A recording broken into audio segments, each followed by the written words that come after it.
Hello everyone. आज हम लोग डिस्कस करने वाले हैं प्रोबेबिलिटी को।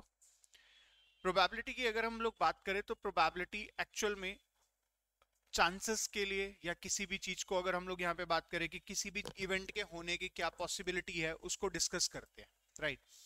अब इवेंट की पॉसिबिलिटीज को निकालने के लिए हमें थोड़ा सा इवेंट्स के बारे में समझना पड़ेगा।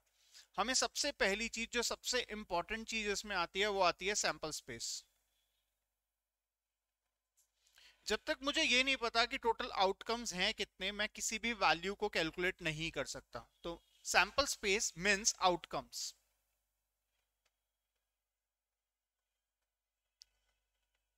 और किसी भी आउटकम को निकालने के लिए हमारे पास फॉर्मूला होता है S to the power N. S होता है sample space in a single term, N होता है नंबर ऑफ एलिमेंट्स। तो उससे आपको टोटल पता चल जाएगा कितना बन रहा है। लेट्स सपोज अगर मैंने यहाँ पे कॉइन टॉस करा है, एक कॉइन टॉस करने पर एवरी टाइम जो नंबर ऑफ एलिमेंट्स बनते हैं वो कितने बनते हैं? टू, हेड या टेल।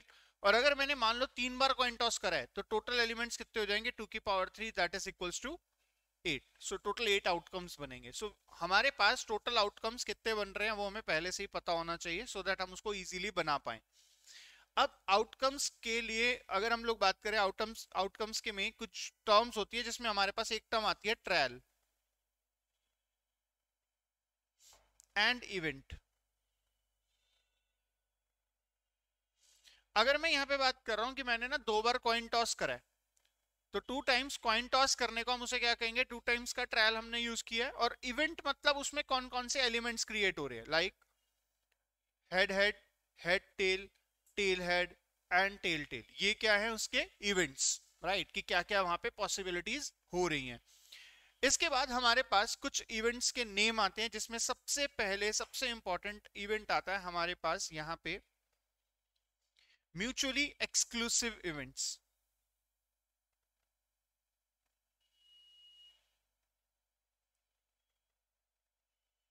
जैसे नाम से ही पता चल रहा है म्यूचुअली एक्सक्लूसिव, मतलब इनमें आपस में कोई भी रिलेशन, कोई भी कॉमन एलिमेंट नहीं है। लेट्स सपोज मैंने यहाँ पे डाय थ्रो करी, पहला स्टूडेंट बोल रहा है कि इवन नंबर आएगा और दूसरा स्टूडेंट बोल रहा है ऑड नंबर आएगा। क्या दोनों में कुछ कॉमन एलिमेंट है? Answer is no. पहले को फेवर एलिमेंट क्या है? फेवरेबल एलिमेंट्स 1 3 और 5। दूसरे के क्या है? 2 4 और 6। There is no common point between them. तो हम इसको यहाँ पे किससे रिप्रेजेंट करते हैं कि probability of A intersection B should be equals to 0। या अगर मैं इसे सेट्स फॉर्म में बात करूं तो A intersection B number of element should be equals to 5। It's a null set element, right. इसके बाद हमारे पास म्यूचुअली एक्सक्लूसिव के बाद हमारे पास जो नेक्स्ट कंडीशन आती है वो आती है यहाँ पे एग्जॉस्टिव इवेंट्स।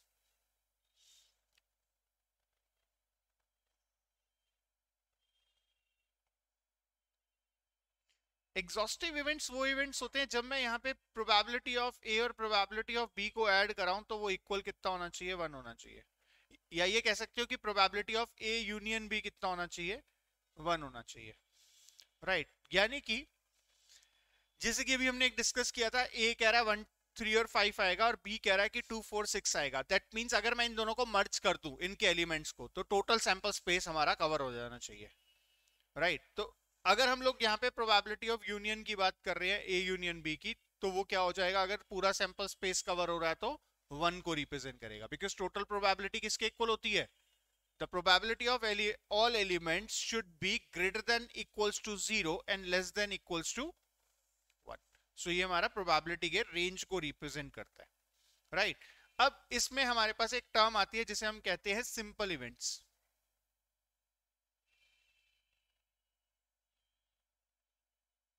सिंपल इवेंट का मतलब क्या है? When you have only one favourable element. Let's suppose मैंने 2 बार कॉइन टॉस करा, तो ये सैंपल स्पेस बनेगा। अगर कोई मुझे बोले find the probability of getting one head, one head का मतलब है एग्जैक्टली वन हेड। अब वन हेड की अगर वो बात कर रहा है तो वन हेड में कितने एलिमेंट्स हो गए? Head tail, tail head. One element का मतलब है एग्जैक्टली वन एलिमेंट। तो क्या ये सिंपल इवेंट हुआ? Answer is no. Simple event वो कौन सा होगा जिसमें सिर्फ एक ही एलिमेंट हमारा सेटिस्फाइड हो रहा होगा। जैसे कि हमें यहाँ पे बोला गया, लेट्स सपोज हमें यहाँ पे बोला गया find the probability of getting a zero tail. Zero tail मतलब कौन सा एलिमेंट आ रहा है? या हमें बोला जाए टू टेल,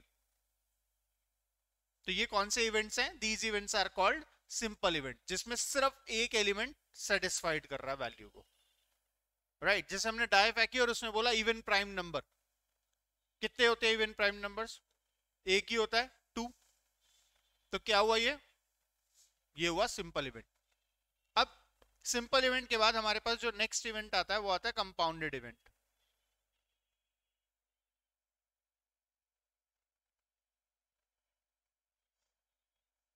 ऑब्वियसली जो इवेंट सिंपल नहीं होते, व्हेन टू और more elements are satisfying in the condition, जैसे कि हमारा पहला था जिसमें हमारा हेड टेल और टेल टेल आ रहा था, या उसने मुझे बोला find the probability of getting at least one head. अब एटलीस्ट वन हेड में head tail, tail head and double head दोनों आ जाएंगे।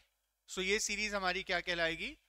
Compounded events, right? Compounded events के बाद हमारे पास लास्ट एंड मोस्ट इंपॉर्टेंट जो टर्म आती है वो आती है इंडिपेंडेंट इवेंट्स।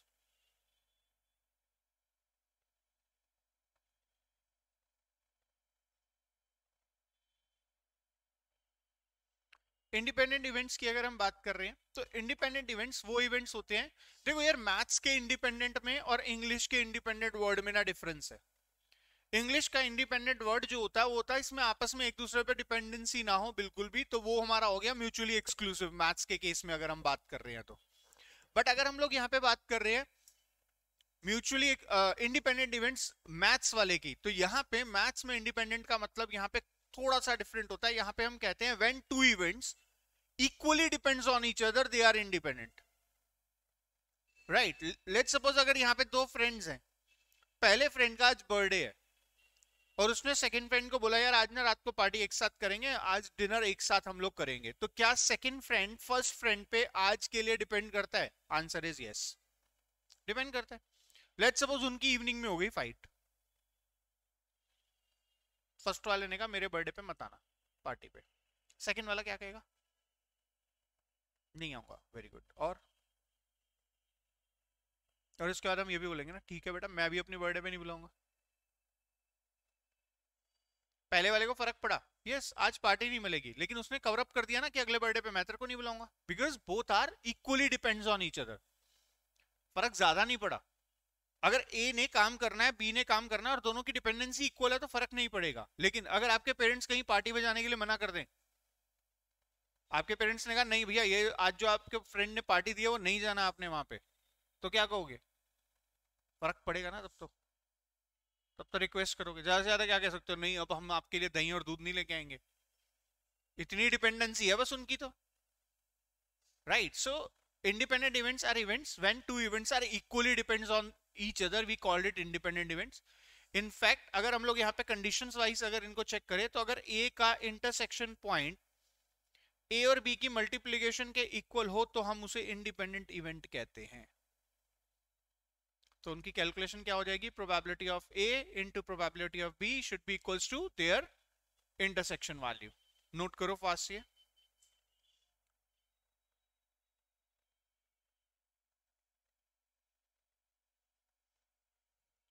क्लियर? देखो यार अगर यहाँ पे सैंपल स्पेस और इन इवेंट्स की बात कर रहे हैं तो सबसे पहली चीज अगर मुझे कोई भी कंडीशन आती है मैं ट्राई करता हूँ कि उसका सैंपल स्पेस बन जाए। एक डाई थ्रो कर रहा हूँ, दो डाई थ्रो कर रहा हूँ, तीन डाई थ्रो कर रहा हूँ, एक कॉइन है, दो कॉइन्स है या तीन कॉइन्स है, तो मैं इजीली उनके सैंपल स्पेस निकाल लेता हूँ। कार्ड्स की गेम्स हैं, कार्ड्स की गेम्स में हमें वहां पे भी इजीली कार्ड्स जिनको नहीं समझ आते हैं तो सिंपल है, कार्ड्स हमारे पास टोटल 52 कार्ड्स होते हैं in which we have two different colors। 52 cards में 26 black colour and red colour, right? दो ही कलर्स के कार्ड होते हैं। 26 में भी हमारे पास दो ऑप्शंस होती हैं जिन्हें हम सूट्स कहते हैं। So we have total 4 different suits जिसमें ब्लैक कलर में पहला स्पेड होता है, club, heart and diamond, right? तो ये हमारे पास टोटल 4 सूट्स होते हैं। सिंपल कैलकुलेशन 1 से लेके 13 तक काउंटिंग होती है। 1 में काउंटिंग में 1 के बदले वो क्या लिख देते हैं? एज, इसीलिए इसे एज कार्ड कहते हैं। But ace is not a face card. Ace पे कोई पिक्चर नहीं बनी होती इसीलिए उसे फेस कार्ड्स नहीं कहते। 2 से लेके 10 तक नॉर्मल काउंटिंग होती है। 11 के बदले जे, 12 के बदले क्वीन एंड 13 के बदले किंग बना होता है। और इन तीनों पे पिक्चर्स बनी होती हैं, इसलिए ये तीन क्या हो गए, फेस कार्ड्स हो गए। यानी स्पेड में भी तीन फेस कार्ड्स होंगे, क्लब में भी, हार्ट में भी और डायमंड में भी, राइट। तो ये सूट्स हैं, तो इन्हीं के थ्रू हम लोग वैल्यूज को कैलकुलेट करते हैं। अब जब हम इवेंट्स की बात करते हैं, कंडीशंस की बात करते हैं, तो हमारे पास दो टाइप की कंडीशंस आती हैं। एक आती है विद रिप्लेसमेंट और दूसरी आती है विदाउट रिप्लेसमेंट। देखो, we have n number of things for without replacement. We have n number of words for without replacement, like randomly, successively, continuously, right? तो these replacements are without replacement. आप जो पहला काम कर रहे हो उसको rapidly दूसरे में भी कर रहे हो। But with replacement में हमारे पास सिर्फ तीन ही वर्ड्स हैं, तो मैं ट्राई करता हूं कि ये तीन वर्ड्स मैं लर्न कर लूं। अब इन तीन के अलावा कुछ और नहीं है, ये तीन वर्ड्स नहीं है, तो वो क्या हो जाएगा, ऑटोमेटिकली विदाउट रिप्लेसमेंट में कन्वर्ट हो जाएगा। सबसे पहला वर्ड आता है कॉइन। कहीं पे भी कॉइन्स का केस है, it's always a with replacement game. मैंने कॉइन टॉस करा, फर्स्ट टाइम हेड आया, सेकंड टाइम कॉइन का टॉस करते वक्त क्या मैं हेड को रिमूव कर सकता हूं? आंसर इज नो, हेड दोबारा भी आ सकता है। So it's always a game of with replacement. Second की अगर हम बात करें, डाइस, पहली बार डाइस थ्रो करी, 6 आया, क्या सेकंड टाइम के लिए 6 रिमूव हो जाएगा? नहीं होगा। तो क्या होगी, it's always a game of with replacement. And third word is when it's mentioned with replacement. Cards में तो विदाउट रिप्लेसमेंट भी हो सकता है, बॉल्स की गेम्स में विदाउट रिप्लेसमेंट हो सकता है, हर चीज में विदाउट रिप्लेसमेंट हो सकता है। अगर मेंशन है विद रिप्लेसमेंट तो इसके जितने भी सारे वर्ड्स हैं वो सब वेस्ट हो जाते हैं। We pick 2 cards randomly without replacement. अब रेंडमली वर्ड का कोई मीनिंग नहीं रहा क्योंकि विदाउट रिप्लेसमेंट वर्ड मेंशन है, राइट। अगर विदाउट रिप्लेसमेंट वर्ड दिया हुआ है, कॉइन का केस है या डाइस का केस है, तो हम उसे किससे सॉल्व करते हैं? विदाउट रिप्लेसमेंट गेम से सॉल्व करते हैं। अदरवाइज वो किस में, विद रिप्लेसमेंट में सॉल्व करते हैं। अदरवाइज वो किस में कन्वर्ट हो जाता है? विदाउट रिप्लेसमेंट में गेम कन्वर्ट हो जाती है। हमारा बेसिक मेथड जो है वो क्या है?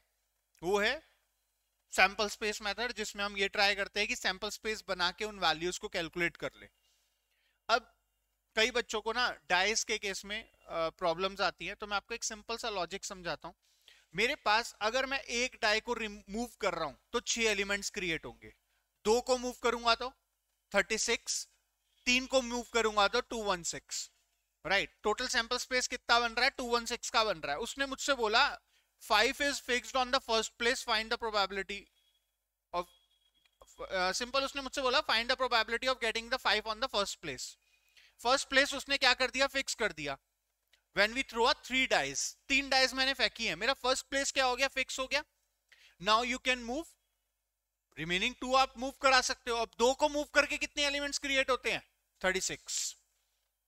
तो मेरे प्रोबेबिलिटी क्या हो जाएगी इस केस की? 36 डिवाइडेड बाय 216। अब उसने बोला find the probability of getting 5 and 6 on the first 2 thrown of dice. पहले में क्या आना चाहिए? 5, पहला फिक्स हो गया, दूसरा 6 फिक्स हो गया। व्हेन यू थ्रो 3 डाइस, तो ये 2 तो फिक्स हो गए, बचा गया सिर्फ एक एलिमेंट। उसको मूव करके कितने एलिमेंट्स बन सकते हैं? ओनली 6। एक डाई को मूव कर रहे हो तो 6 एलिमेंट्स, 2 को मूव कर रहे हो तो 36, 3 को मूव कर रहे हो तो 216। अब अगर हम बात कर रहे हैं यहाँ पे कॉइन्स की, तो कॉइन्स के लिए मैं आपको एक सिंपल सा लॉजिक समझाता हूं।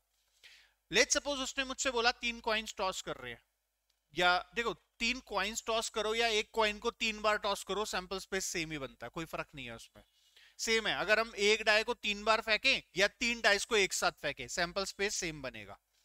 अब मेरे को पता है कि यार मेरा जो फॉर्मूला है वो है 2 की पावर n। मैं डाइस कितनी कॉइन्स कितने फेंक रहा हूं? 3।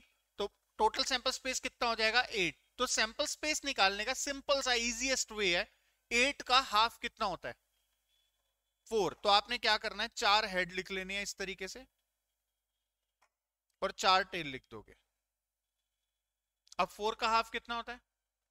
2। 2 बार हेड, 2 बार टेल, 2 बार हेड, 2 बार टेल।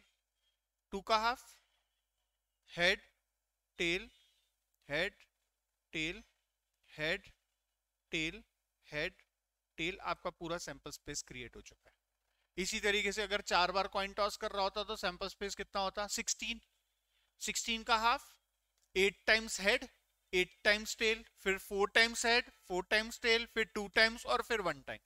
तो आपका पूरा 16 का सैंपल स्पेस भी क्रिएट हो जाएगा। अब उसने मुझसे बोला find the probability of getting at least 1 head. At least का मतलब क्या होता है? कम से कम तो एक होना चाहिए, कम से कम एक हेड होना चाहिए। इसमें भी है, इसमें भी है, सब में एटलीस्ट एक हेड तो है, सिर्फ एक ही में तो नहीं है। तो समटाइम्स हम वो नहीं निकालते जो हमसे पूछा जाए, हम क्या निकालते हैं? उस एलिमेंट का कॉम्प्लीमेंट। कॉम्प्लीमेंट बोले तो उसके ना आने की प्रोबेबिलिटी, किसी चीज के ना आने की प्रोबेबिलिटी। इसके ना आने की प्रोबेबिलिटी कितनी है? तो उसके होने की प्रोबेबिलिटी कितनी हो जाएगी automatically? 7/8। Because probability of A not equal क्या होता है? 1 माइनस प्रोबेबिलिटी ऑफ ए। किसी के पास होने के चांसेस 70% है, तो फेल होने के 30%। सिंपल, 1 से माइनस करा दिया। तो ये हमारी प्रोबेबिलिटी की बेसिक कंडीशंस आती हैं। अब जब हम बात करते हैं with replacement and without replacement की, तो विद रिप्लेसमेंट गेम में बाइनोमियल थ्योरम अप्लाई होती है और विदाउट रिप्लेसमेंट गेम में कॉम्बिनेशन अप्लाई होता है। और आप सैंपल स्पेस के थ्रू तो दोनों क्वेश्चन सॉल्व कर सकते हो, राइट। कॉम्बिनेशन में हमारे लिए इजी क्यों हो जाता है? Let's suppose I have a big bag, in that bag 4 red balls हैं और 5 व्हाइट बॉल्स हैं, right. You have to pick 2 balls. आपको कितनी बॉल्स पिक करनी है? 2 बॉल्स। टोटल कितनी बॉल्स हो गई? टोटल कितनी पिक करनी है? 2। Find the probability of getting a 1 red and 1 white ball. अब बच्चा इसमें एक बात बताओ, 2 केसेस हो सकते हैं, पहली व्हाइट आए दूसरी रेड आए। ऐसा भी तो हो सकता है पहली रेड आई हो और दूसरी व्हाइट आई हो। तो हमें वो जो केसेस बनाने वाली प्रॉब्लम है ना, अगर मैं यहाँ कॉम्बिनेशन यूज करता हूं तो मेरी वो प्रॉब्लम खत्म हो जाएगी। कॉम्बिनेशन के केस में आपको क्या करना है? इस तरीके से लिखना है। फर्स्ट वैल्यू क्या हो जाएगी? 4C1 into divided by total आ जाएगा। बस अब जो हम कॉम्बिनेशन में यूज कर रहे थे, सिंपल कॉम्बिनेशन यूज करना है, बस डिवाइडेड में क्या आ जाएगी? टोटल टर्म्स आ जाएंगी। बट कॉम्बिनेशन कब यूज होता है? Yes, it's always use in without replacement game. और विद रिप्लेसमेंट होगी तो क्या लगाओगे? Binomial theorem. वो क्या है वो भी देखते हैं, राइट। इसमें जैसे मान लो मेरे पास उसने मेरे को एक और गेम बोली गई कार्ड्स के बारे में, ठीक है। उसने मुझे बोला we have 52 normal cards, find the probability of getting. देखो यार, एक चीज बताना, एक चीज हमेशा याद रखना, हमारी जो गेम होती है ना वो 2 चीजों पे डिपेंड करती है, फेवरेबल एंड अनफेवरेबल। मेरे को सिर्फ ये नहीं सोचना कि जो चीज आ रही है, लेट्स सपोज मैंने आपको बोला मेरे पास ना कार्ड्स हैं, right, you have to pick 4 cards, और अगर आपने एक किंग निकाल दिया तो आप गेम जीत जाओगे, ठीक है। आप आए, आपने पहला कार्ड निकाला and the first card is king, आपको टोटल 4 कार्ड्स निकालने थे, उसमें से अगर एक कार्ड किंग निकाल दिया तो आप गेम जीत जाओगे। आपने फर्स्ट कार्ड किंग निकाल दिया, क्या आप गेम जीत गए? Answer is no. मैंने यहाँ पे 1 किंग बोला था, 1 किंग का मतलब है एग्जैक्टली 1 किंग, मैंने एटलीस्ट 1 किंग तो नहीं बोला था। लेट्स सपोज अगर आपका सेकंड कार्ड भी किंग आ गया तो आप तो गेम हार नहीं गए, आप अभी भी तो हार सकते हो। क्योंकि हम क्या कर रहे हैं? हम फोकस कर रहे हैं सिर्फ अपनी फेवरेबल पार्ट्स पे, हम अपने अनफेवरेबल टर्म्स को तो कंसीडर ही नहीं कर रहे। तो हमें हमेशा 3 चीजें बनानी है, क्या? Favourable, unfavourable and total. We have total 52 cards in which हमें क्या निकालना था? किंग निकालना था। किंग होते कितने हैं? अदर देन किंग कितने होते हैं? आपको टोटल कार्ड्स कितने निकालने हैं? 4 निकाल लेते। किंग कितने होने चाहिए थे इसमें अदर देन किंग और टोटल में? तो answer will be 4C1 48C3 divided by 52C4। And NCR का फॉर्मूला तो बच्चा आप लोगों को आता ही होगा ना, याद है ना? n factorial upon n minus r factorial into, clear? कोई डाउट? सो इसको इस तरीके से यहाँ पे कंडीशंस में आपको जो भी कंडीशंस दी जाए, हो सकता है कई बार आपके इसमें केसेस भी बन रहे हो। लेट्स सपोज मैं यहाँ पे ना एक एग्जाम पेपर देने गया और उस एग्जाम में क्या था? 2 सेट थे, ए और बी, राइट। सेट ए में टोटल क्वेश्चंस थे 5 और सेट बी में टोटल क्वेश्चंस थे 6। We have to attempt total 8 questions and 3 questions at least from each section. अब मेरे पास दो सेट है, मेरे पास ऑप्शंस होगी ना। पहला ऑप्शन मेरे लिए क्या हो गया, मैं इसमें से 3 और इसमें से 5 कर सकता हूँ। उसने यही कहा ना कि एक सेट में कम से कम 3 होने चाहिए। और टोटल कितने हैं यहाँ पे क्वेश्चंस? 11। 11 में से तो 8 करना ही है हमें। सेकंड केस भी तो हो सकता है यहाँ पे कि मैंने इसमें से भी 4 कर लिया और इसमें से भी 4 कर लिया, पॉसिबल है ना। अब तीसरा केस भी हो सकता है, मेरे को पहले के पांचों पांच आते थे तो मेरे को इसमें से मैंने 3 अटेम्प्ट कर लिया, तो 3 केसेस बन गए। और जो केसेस होते हैं वो आपस में क्या होते हैं बच्चा? ऐड होते हैं। तो मेरी फर्स्ट वैल्यू क्या हो गई? 5c3 into 6c5 plus 5c4 into 6c4 plus 5c5 into 6c3, और इनका टोटल डिवाइडेड बाय, क्योंकि 11c8 आ रहा था तो वो मैंने सब में कॉमन लेके एलसीएम ले लिया। Right, after that you can solve this NCR वाले फॉर्मूला से। और मैंने आप लोगों को कुछ वैल्यूज भी बता रखी हैं कि इन जो आप कॉम्बिनेशन वाले टॉपिक में देख सकते हो कि NC0 जो होता है वो किसके इक्वल होता है? 1 के। NCN किसके इक्वल होता है? 1 के। NC1 किसके इक्वल होता है? N के। NCN माइनस 1 किसके इक्वल होता है? N के। राइट, और हम लोगों ने एक और प्रॉपर्टी पढ़ी हुई है कि NCN माइनस R इक्वल होता है NCR के। तो ये प्रॉपर्टीज हम यहाँ पे इसको सॉल्व करने के लिए यूज करेंगे। जैसे कि अगर मैं 6c5 की बात करूं तो इसका डायरेक्ट आंसर क्या होना चाहिए? 6n, यानी 5c4 का डायरेक्ट आंसर क्या होना चाहिए? 5। 5c5 किसके इक्वल होना चाहिए? 1 के। तो आप इन वैल्यूज को डायरेक्टली कैलकुलेट कर सकते हो। राइट, तो इस टाइप के क्वेश्चंस आप लोगों को यहाँ पे मिलते हैं।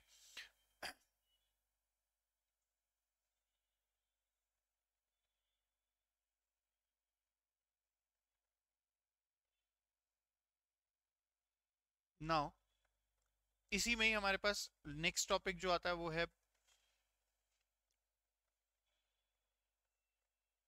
एक इवन ऑड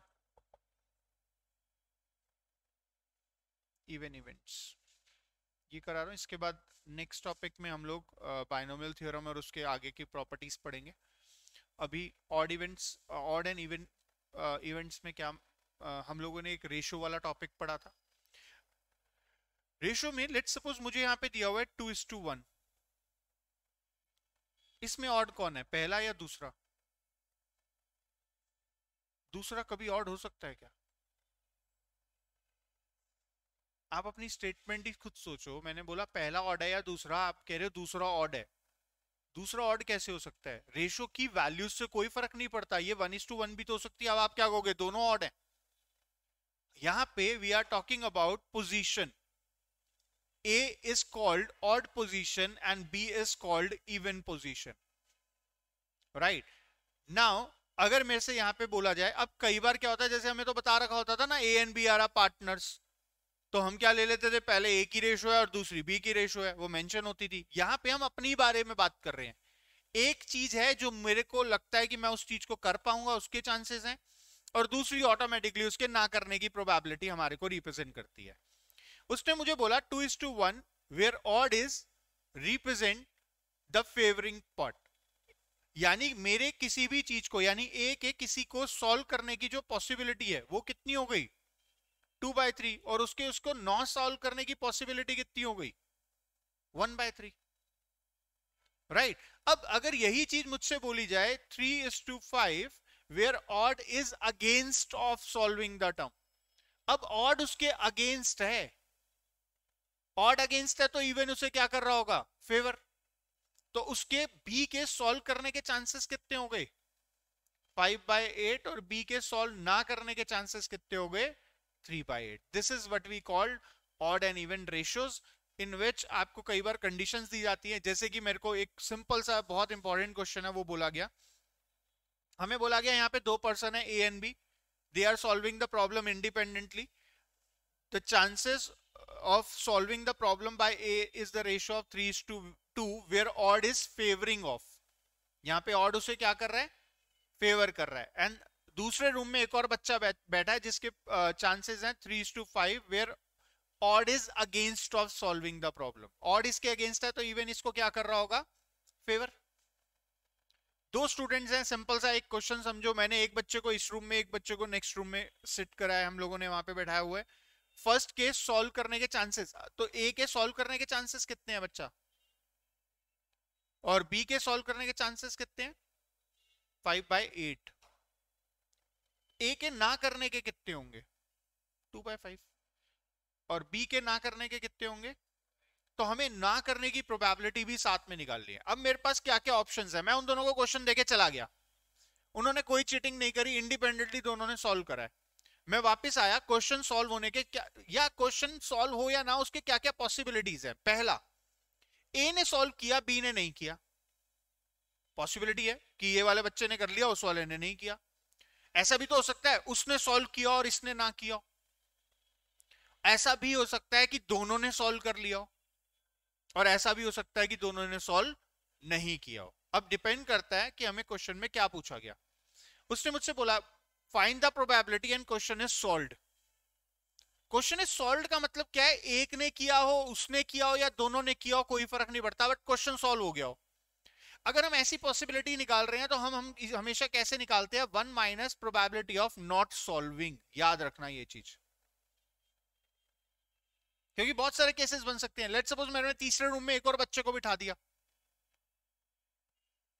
अब क्या हो सकता है?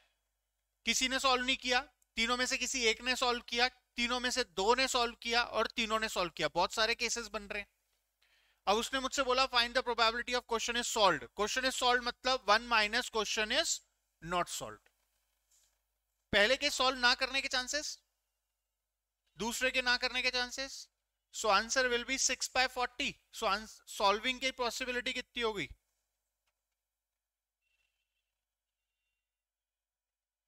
क्लियर? कोई डाउट?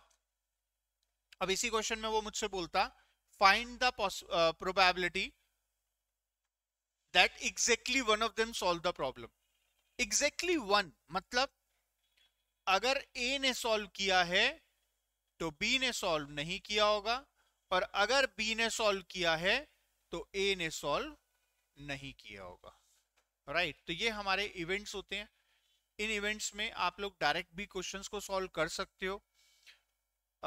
हो सकता है आपको उन्हीं क्वेश्चंस को आप उसको कॉम्बिनेशन के थ्रू सॉल्व कर रहे हो। मैं आपको एक एग्जांपल इसमें बताता हूं कि कुछ क्वेश्चंस ऐसे होते हैं जो आपके डायरेक्ट भी सॉल्व हो सकते हैं, और कुछ ऐसे हैं जो हम कॉम्बिनेशन से करते हैं, मतलब वो उसी कॉम्बिनेशन से भी हो सकते हैं। मैं ना एक नागपुर गया, and Nagpur is famous for their oranges, right. मैं वहां पे गया, आपको पता होना चाहिए कि अगर आप ऐसी जगहों पे जाओ ना तो वहां पे वो आपको केजी 2 केजी वहां पे नहीं देते, वो क्या परचेज करने पड़ते हैं? पूरे पूरे बॉक्स। आप अगर कश्मीर जाओ तो वहां पे एप्पल के बॉक्स मिलते हैं, नागपुर में ऑरेंज, जो चीज जहाँ की फेमस है वहां पे वो बॉक्स बंदा जाता है 5-10 किलो लेके आ जाता है। अब मैं पूरा का पूरा बॉक्स तो ओपन करके देखने से रहा, राइट। मैं कश्मीर गया, मैंने वहां पे जाके देखा यार एप्पल खरीदने हैं, वहां पे एक बॉक्स मिल रहा था जिसमें 10 केजी थे। तो अब आप कैसे खरीदते हो उसको? चेक करके। तो मैंने क्या किया, पहले मैंने पहला निकाला एप्पल, अच्छा है, फिर दूसरा निकाला। अब मैं जब दूसरा निकालूंगा तो क्या मैं पहला उसमें वापस रखूंगा? No, answer is always a without replacement. आप ऐसा थोड़ी ना करने वाले हो कि एक रखा वापस रखा वही निकाला वही करा, ऐसा तो नहीं करोगे। हर बंदे की फीचर क्या होती है, वो पहला निकालता है और उसे दूसरे हाथ में रख लेता है, और फिर दूसरा निकालता है उसके बाद, सो दैट कंपेयर करने के लिए। सो कौन सी गेम हो गई है? This game is called without replacement game, right. अब जब मैं विदाउट रिप्लेसमेंट गेम की बात कर रहा हूं, उसके बैग में टोटल जो वो थे एप्पल थे, एप्पल या ऑरेंज कुछ भी हो, 15 थे लेट्स सपोज, जिसमें हमें पता है कि उसने 12 सही रखे हुए थे और 3 उसने खराब इसमें मिक्स कर रखे थे। Find the probability of this box is approved for sale. Approve कब होगा? जब दो सेब जो मैं निकालूंगा वो दोनों दोनों सही होने चाहिए, ठीक होने चाहिए। तो मैं भी इसको निकालने की दो ऑप्शंस कर सकता हूं। पहला, मैं इसमें डायरेक्ट अप्लाई करा सकता हूं। कैसे? पहला, सही निकलने के चांसेस। अब एक एप्पल मैं निकाल चुका हूं, इसमें टोटल कितने बचे अब? 14, और इसमें सही कितने हैं? 11, क्योंकि एक सही एप्पल तो निकल चुका है। So next correct perfect Apple निकलने के चांसेस कितने हो गए? 11/14। It's called without replacement game. यहां पे आपके आउटकम्स भी कम होते हैं और आपकी फेवरेबल टर्म्स भी कम होती हैं। और अगर मैं इसे चाहूं तो कॉम्बिनेशन से भी कर सकता था। कैसे? 12 परफेक्ट ऑरेंजेस हैं, 3 बैड वंस हैं, और टोटल है 15। इसमें से कितने चाहिए? 2, इसमें से 0 और इसमें से 2। Answer will be 12C2 divided by into 3C0 divided by 15C तो आप इसको सॉल्व करो या इसको सॉल्व करो, दोनों सेम चीजों को रिप्रेजेंट करेंगे। प्रॉब्लम देखो तब आती है, लेट्स सपोज उसने कहा कि 3 ऑरेंज निकालने हैं। अब 3 निकालने हैं तो यहाँ पे एक और आ जाएगा, अगला क्या हो जाएगा 10/13, क्योंकि रिड्यूस होते जा रहे हैं। तो ये कंडीशंस हमारी बाइनोमियल से भी, उससे कॉम्बिनेशन से भी सॉल्व हो सकती हैं, एंड नॉर्मली सॉल्व आप कैलकुलेशंस के थ्रू भी सॉल्व कर सकते हो, right. So basic probability, and basic probability के साथ साथ जो with replacement and without replacement वाले गेम्स हैं, और ये सारी independent events, mutually exclusive events, इनके बारे में यहाँ पे क्वेश्चंस में पूछे जाते हैं। इसके बाद हमारे पास 2 टर्म्स बचती है, एक आती है कंडीशनल प्रोबेबिलिटी और एक आती है बाइनोमियल प्रोबेबिलिटी, राइट। वो हम थोड़ी नेक्स्ट उसमें करेंगे, अभी पहले आप इसको कंप्लीट करो।